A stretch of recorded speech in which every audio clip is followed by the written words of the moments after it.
So this is the 2022 Hyundai i20N, and yes, I know a few of you have been anticipating this review, and here it is. This is the baby N car of the Hyundai N Performance car lineup, but it doesn't mean it's baby in its performance. This is possibly one of my favorite cars that come from Hyundai ever. This is a really spectacular car. So what I'm gonna do is I'm gonna cut to the chase, walk you around the outside, bring you on the inside, and of course, take you for a drive on a pretty hallowed bit of ground here to let you know if you should buy one of these. That's the gist of it. We know what this car is. You just wanna see what it does.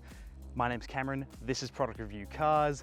Let's get into it. And before I jump into this review, make sure you're subscribed, hit that like button or dislike button, and leave a comment down below because it lets me know if you like this review, and also if you subscribe to show your support for this channel. It also encourages me to do more stupid things like drive to a racetrack in the middle of Bathurst. So with that out of the way, let's get into it. Now, Hyundai's N division have come up with something pretty special here. If you're not familiar with the N Performance arm of Hyundai, it's basically led by a guy called Albert Biermann, who used to head up BMW's M division. Makes a lot of sense because you go ahead and you start fiddling with all these different models, make them properly upgraded with performance parts, and you go ahead and make yourself a performance brand. This is the i20N, but you can also get like an i30N, a Kona N, an i30N sedan, or an Elantra N for those who are watching internationally. Now, this i20N is the only i20 model we're getting here in Australia. So it's a good news for those who love fun to drive cars, but bad news if you like the looks of this but don't necessarily want all the power. Now, what do you get for your money? Well, let's talk about money. $32,000, around there, is where you're starting before on-road costs. That is ludicrous to me for the amount of features that you're getting here. 32 grand is the same amount of money we paid for a 2011 R-Bar 500 SS back in 2011. So to keep that same price point up into 2022 when everything's getting more expensive, that is a refreshing sight to see. So you're on the road for about 36 grand. So what are you getting on the outside? Well, obviously this very aggressive sports body kit, everything from the front bumper to the side skirts to that massive wing on the back. It all looks very good and it makes this car look very pissed off. We have a very aggressive blacked out grille up front with an N badge. It looks all quite nice. Sculpted bonnet. We've got 18-inch alloy wheels which look great wrapped in Pirelli P0 tires. Very grippy. They're also put out at a bit of a negative camber, and the bottom of the tires actually stick out a little from the car, so it looks very aggressive and proper and capable. You've also got upgraded brakes as well, which is very good to see with N branding on it. And you've also got this red sort of piping running through the bottom of the car, running through the side skirt and through the bumper, and also on the caliper here. I'll get to why that's weird in a second. Now, I would have liked to have seen this car in the N Performance blue color, but I actually think the white is kind of more in line with Hyundai's sort of WRC history, sort of why this car exists a little bit. Not as aggressive as the homologated special that the GR Yaris is, but it's sort of in the spirit of that with this car. And then around back, you can see just how aggressive this wing is. It's connected by 4 little stands here on the back of the boot, and you can see just how high it is off the back here. So much so that you can actually see it in the side mirrors when you're driving. Also love the black that continues along the back here. You've got i20N badging, a very aggressive looking diffuser, little rain light here, which is pretty cool. And you've also got like an Audi RS inspired oval exhaust. I really like how it looks, and it's very WRC-like. It's got a little septum in it, was what I would call it, because it's actually valved, which makes it a neighbor-friendly option if you want to be cruising around early in the morning, and then you can open that thing up using N mode or custom mode, and it sounds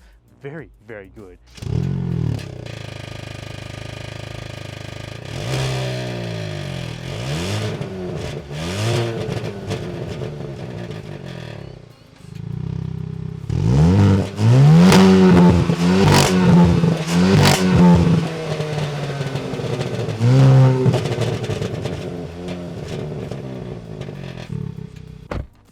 So the i20 interior is actually a very special interior to me, at least, because I think it really plays with how sporty this car looks on the outside. You jump in here and it matches the exterior looks. You have very aggressive styling here on the dashboard. You've got some long streaks with the climate control vents that run along here. Yes, there is a bit of scratchy plastics going on here. And you've also got these two digital displays which look very funky because they're sort of staggered in their setup. They're not just uniform like you would find on a Mercedes or even some of Kia's cars. I do like what's going on here. Let's talk about the displays real quick. Both of them are 10.25-inch displays. Yes, this one in the middle is like the normal Hyundai display you get. It throws up Apple CarPlay, all that sort of stuff. But the main focus here is the N menu. So you can see everything from throttle percentage to oil temperatures and engine temperatures and also brake pressure percentages. You can even see your rev counter. There's a digital rev counter. You've also got your gears and which gear you're in. You've got a lap timer and you've also got a circuit mode. So jumping into circuit mode, you have City Motorsport Park available and Wakefield Park Raceway. There's 3 variations of City Motorsport Park and there's only one of Wakefield Park, and that's it. So you can't really go around Bathurst just yet, but it's one of those things that apparently Hyundai said is coming along later where you can upload your own maps. Then additionally, you can go and access launch control and change your custom modes in here. So what you can change in the i20N for custom mode in 3 different variations from normal, sport and sport plus is the engine, the steering, the electronic stability control, the exhaust sound and rev matching. That's it. So there's no adjustable suspension here.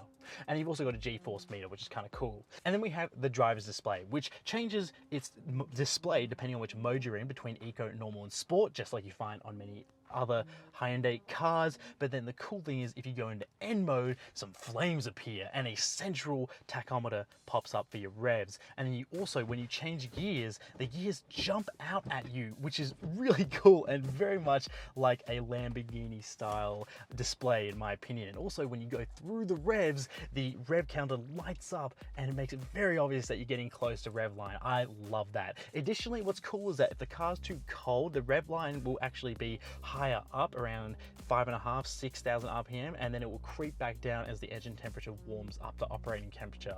That's really cool. Talking about the steering wheel, it's a really good size, great seating position. That is a big part of it. And then on the steering wheel here, we have a couple of buttons. We have an N button on the left and an N button on the right. The one on the left is a change into the custom modes, and that's what that's there for, is a quick little adjustment there. And then you've also got your N button on the right. That's the one you're gonna be using the most because that takes you directly to N mode and quickly turns everything into its most sporty setting without turning off the stability control. And then you have a giant button that says rev. That's for rev matching. You've got your N shifter, which is placed very nicely in this car. It's very consciously been put in such a way that you can easily access it and feel like you've got your gear shifts at the touch of a button. And you've also got your N shifter here, which is easy to access, and it also is at a nice height. That means that you never feel like you're reaching an awkward way. It really feels like a cohesive driving experience. I love how the climate controls haven't been put in to the screen here. They're all physical buttons below it. You've even got a physical tuner / volume knob here, and you've also got a couple of USB charging ports below that and a 12 volt 180 watt socket and a wireless phone charger. And there's quick buttons here to jump into your different drive modes that aren't your custom and N modes, and you've also got your camera and parking sensors off. Additionally, we have a manual handbrake and plenty of places to store your cups. You have a smaller cup holder, a larger cup holder, and then you have a giant one in the door to hold water bottles as big as this thing here. We've also got Bose speakers, a little bit of stitching here and there, and then these seats. These seats are sublime. They're very good 2-piece bucket seats for the price. You don't have adjustable headrest, but so for tall passengers, it might be a bit of a problem, but for someone like me, this is an excellent setup. I feel very supported here in the lateral setup, and I'm also, quite comfortable for long trips. But let's check out those back seats because that's something that you're probably worried about in a car that has 4 doors. And what's quite good about having small bucket seats up front, because they're meant to be sculpted, is that you have an actually good amount of space back here. I'm 5'11". I have an ample amount of knee room. I also have some feet room underneath the seats in front of me, and thanks to this taller roof, I have a fair bit of headroom. So I'm actually quite comfortable back here. So for 4 people of my size, so 4 adults, you can sit very comfortably back here. But if you have longer legs, it might be a little bit tight behind the seat in front of you. And if you're a bit taller in the torso, you might be getting close to that roof. But for someone like me, this is actually a very comfortable back seat. And thank goodness I have my own door as well, because I can just jump in and out with no problems. Don't have to fold a seat forwards. And then additionally, I have a little USB at the back here, which just makes life that much easier for longer trips. So overall, very good back seat. Let's see how these windows fold down though. Pretty much all the way. That's pretty good. That's better than most SUVs as well, which don't really allow you to do that. So that's quite good. Great back seats in the i20N. So let's talk boot space in the hot hatch that is the i20N, because that is sort of an integral part of buying a hot hatchback. And yes, I can report it is very practical back here. Here's a giant backpack here. Sure, it's not gonna be something that replaces your SUV, but it is something that you'll have no qualms in putting a bit of extra cargo in the back here. Take out this backpack and you can see they've supplied a little luggage net, which is good because things do fly around the back here. And then below this, it's actually even deeper because we've got like a 2-tiered storage system if you want that. Then you can take out this boot floor if you don't wanna have the 2-tiered system, but I think it's quite good to separate items and stop everything from rolling around as one collective. But we're done with practicality, that's fine. Let's go see how this thing actually drives. Let's give it a proper go, ready? So launch controls on. Let's go brake, foot on brake.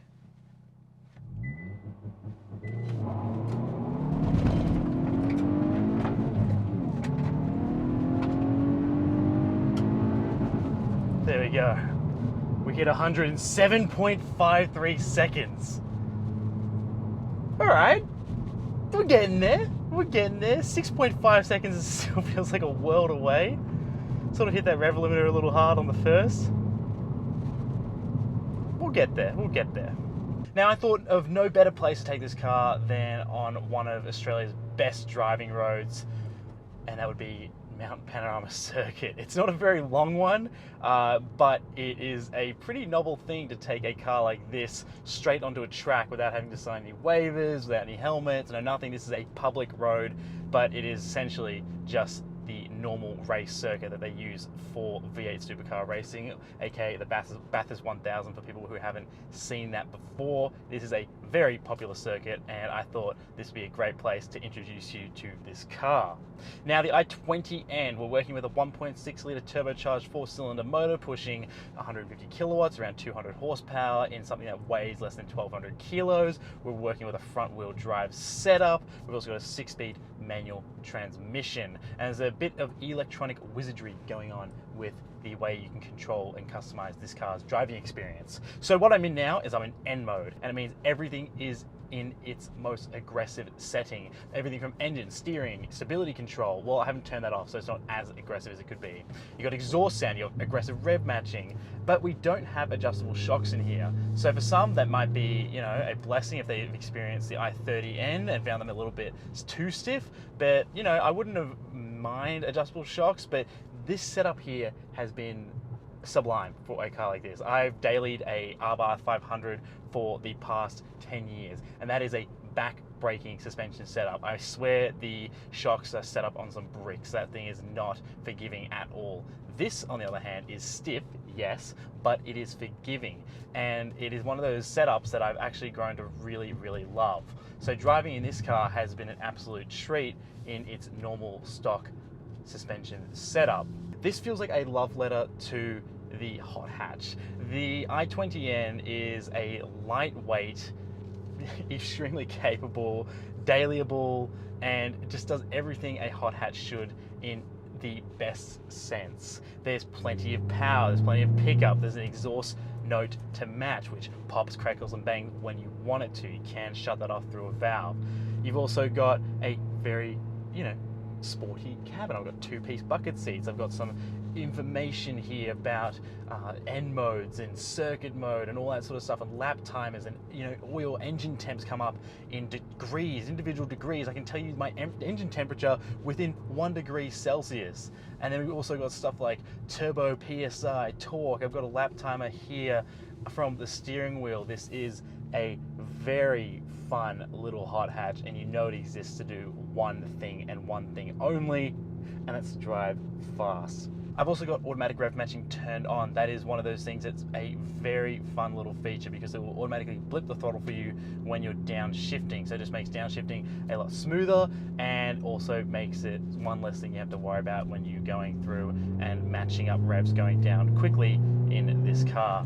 Now, pickup is great, but you do have to be higher up in the rev range. That low down pickup from the turbocharger isn't as good as the i30N. I love the little pops and crackles on overrun, and then setting up to go into a corner like this is probably one of the tightest corners we'll go through.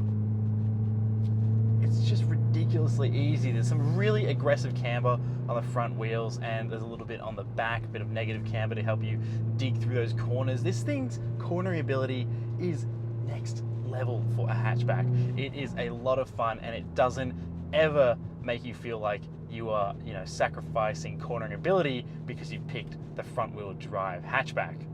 So as we come through here, you can really see where the i20N's strengths come into its own. It's lightweight, so braking happens quite quickly. We're diving into this corner, we're setting up, we're feeling that weight transfer through the front wheels, through the steering wheel.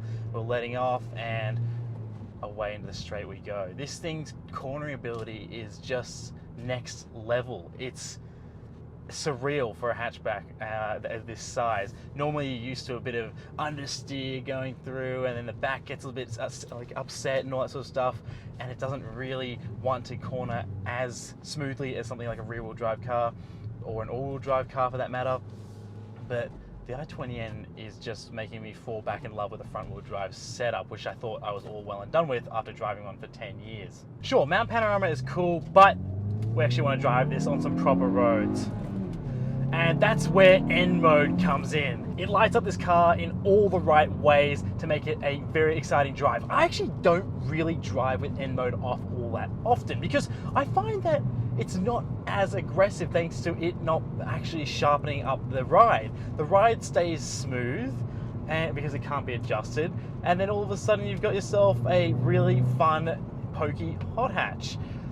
The custom modes, yeah, they're great, but I found that more applicable in the i30N, where it really needed to be tuned down because it had a lot of power through the front wheels. But this has an okay amount of power through the front wheels, so it's not all that stressful to manage, and so it's actually a lot of fun. I find this actually a little bit more fun to drive than the i30N, thanks to it being a little bit more lightweight, and also the fact that, it's got a smaller wheelbase, so it's pretty fun like that.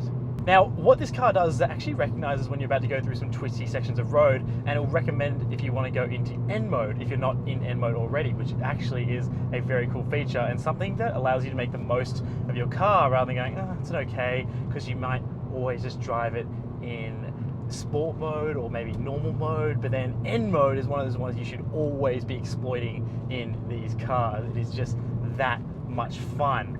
Now we are in a 100 zone, so I'm going to drop down in speed and show you what some of mid-range acceleration looks like. So let's go down to 60 and we're going to pump it up to 100. So in 3, 2, 1. There's that overboost coming through, and we're at 100. That is brilliant. Second will take you all the way to 100. So it's a first second change to get a clean 0 to 100 run. That's fantastic.